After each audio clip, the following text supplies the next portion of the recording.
Hey y'all, welcome to or welcome back to Dave's Tech Way, whichever way the situation may be. In today's video, it's going to be a little bit different. I try to place my videos on, being able to game on a PC that don't cost a whole lot of money. Some people say cheap, some people say budget, whichever way you want to call it. And so far on the channel, everything you've seen me build has been with new ports. I don't use used ports. But we're going to change that up today. In the market that I'm in, where I live, it ain't very good for used PC components or finding good deals. So most of my ports came off the eBay site. So I'll be right back and I'll give you a breakdown of what kind of money I saved by buying off of eBay instead of going with all new ports. I'll be right back.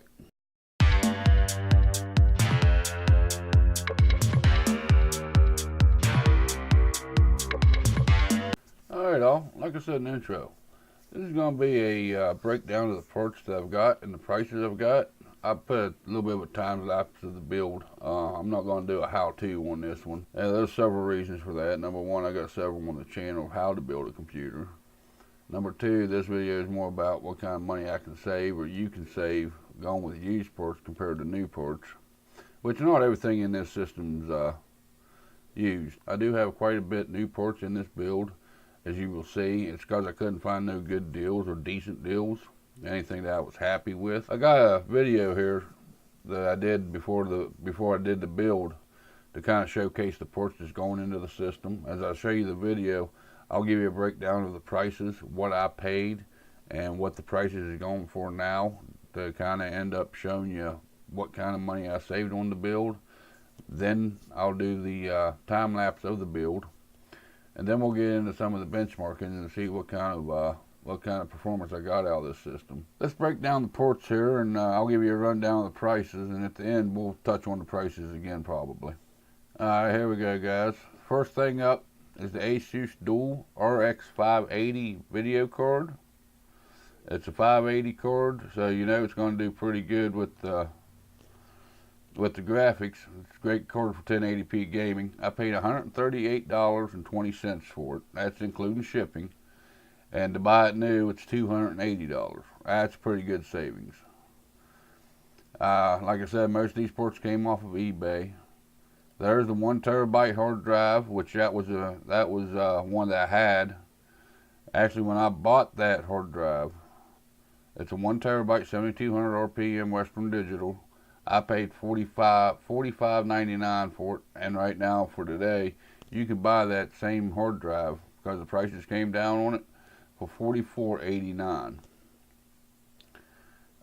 This Intel drive I'm showing you right here, I put it in the system, but I ended up replacing it. This is the drive that went into my original system.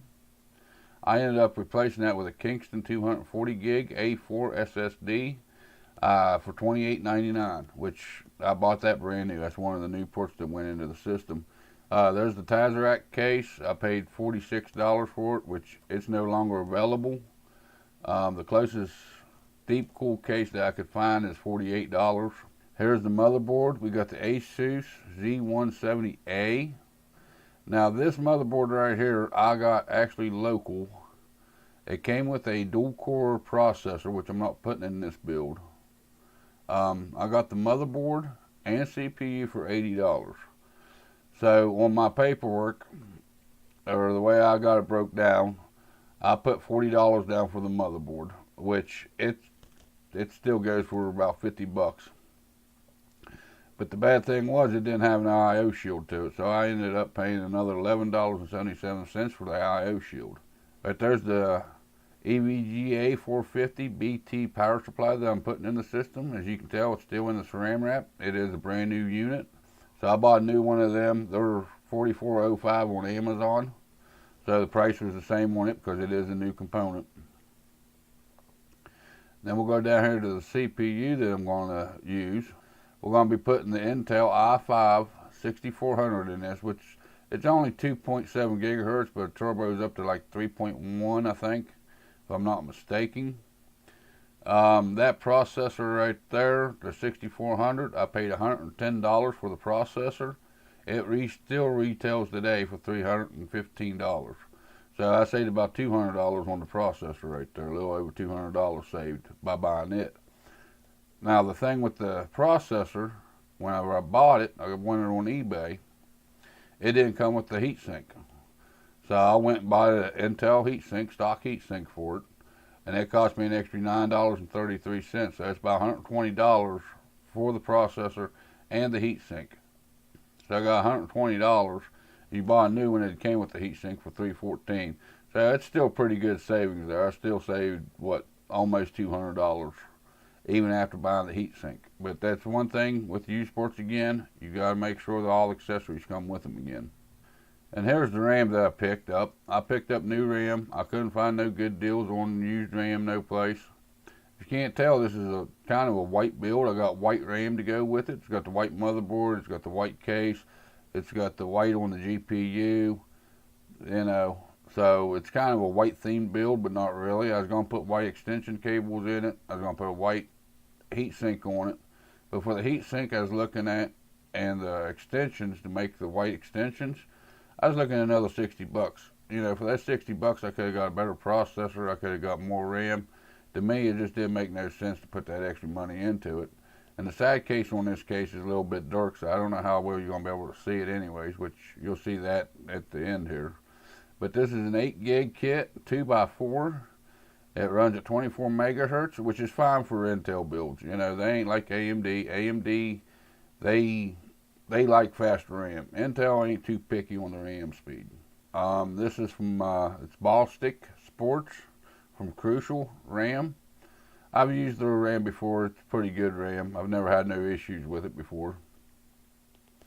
The RAM, like I said, I bought it brand new, and it was $49.60. So that's what I put down, so I didn't save no money on it. Alright guys, now just to run down the parts a little bit better and show you the prices and what I paid. I did end up adding a Coolermaster 120 case fan that I had here. I had it in the shop out of another computer case that I did a build in that I pulled the fan out of. If you look for a Coolermaster 120 case fan, the cheapest one I could find on Amazon was $12.99. So I put that into the total price if you're going to do this new. Of course, everybody knows, if you see my other videos, I like positive airflow in my cases. But this case won't allow for more than a 120 in the front, so you're going to end up with a 120 in the front and the blue LED fan that comes with the case in the back. But so it should be a neutral airflow. But if you stick around and watch the video to the end, you know, you'll see that the temperature's still pretty good with it. So all totaled up here, guys. Basically, the used ports that I put in this system is $523.92. If to build this system new today, it would cost you $874.30, which I saved $350.38 on this build. I went to a website and paid about $15 for the Windows 10 Pro license for this build. Once I changed that CPU out, the activation code on the motherboard wouldn't work anymore for Windows, and I don't know if it was a legit code or not. So I didn't try to fight with Microsoft to do it. I paid the extra $15, got Windows 10 Pro license to activate it. But now I'll give you a little bit of a time lapse of the build, and then I'll give you some of the results of what kind of performance I got out of this machine.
y'all. There's a little bit of a time lapse of the build. Like I said, I ain't gonna do a how-to on this one. I got plenty of them on the channel. There'll be more of them to come. I just realized that that was an Intel build, and I don't have an how-to on the Intel. But it's pretty well the same thing. It's just a little bit of a different mechanism on the processor itself to hold the processor down. And the heat sink's a little bit different, but it's, you know, I mean, I'm sure if you get the Intel build, you can figure out how to do it. Y'all's pretty smart about this kind of stuff. Probably smarter than I am about doing it, actually. I'm just crazy enough to put myself out here on the web doing it. But anyways, maybe next time I get a build, maybe I actually got parts ordered for another Intel build. So maybe I'll do a how-to on it just to show you how that CPU goes down into that socket. But there was the benchmarks for the card. Now, all the benchmarks were ran stock. Nothing was overclocked. Of course, the CPU ain't overclockable because it ain't a K SKU from Intel. Everything was stock. Even the GPU at 588 gig card, it was running stock. Alright guys, if you could help me out with that Apex Legend thing. I slid the slider all the way up to 100 frames per second, but for some reason it wasn't showing over 60 frames per second at any given time. It dropped a little bit below 60 every once in a while. I don't know if it's because I'm running on 60 hertz monitor or what, but it wouldn't show over 60. And I couldn't figure it out. So maybe you guys could give me an opinion on how I could get that to show the actual frame rate instead of being capped out at 60. Because I believe that RX 588 gig could do better than 60 frames per second in that game. Also, on that Doom, I was going to run Vulkan, but for some reason, every time I turned Vulkan on, changed it from DX to 12 or 11, whatever it runs, I changed it to Vulkan, the MSI information wouldn't show up. And no matter what I did, I couldn't get the information to show up on the Vulkan. And with the 6400, you know, as you can tell through some of the benchmarks, you know, it wasn't using much of the CPU. Of course, I know some games use more of the CPU than what other games do. But I think that 6400 is pretty good gaming CPU.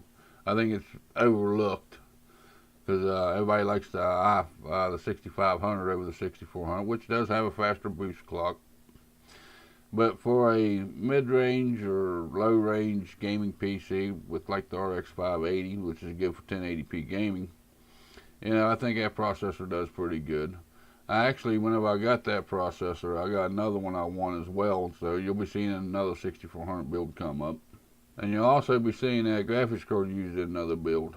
When I sold that computer, the person that bought the computer was looking for one for his office, for his business.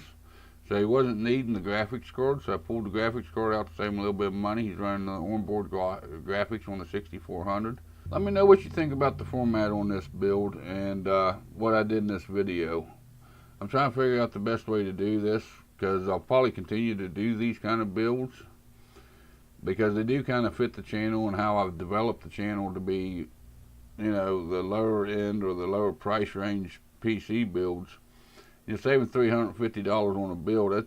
That's pretty good savings, even though, you know, I'll give you forewarning, it took me about a month to get all my parts rounded up, even though a lot of them was new.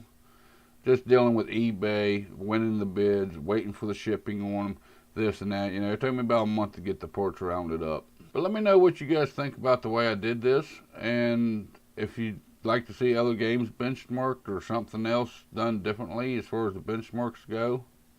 And as you can tell on them games, everything was on epic settings, which shouldn't be no big surprise there. But let me know what you guys think about this format, or if you think I ought to change it up, or if I ought to do something different when I do these kind of builds. With all that being said, you know, if you like to see this kind of stuff, make sure you hit that subscribe button and turn on that notification bell. Make sure you give me a thumbs up. That helps the channel a lot.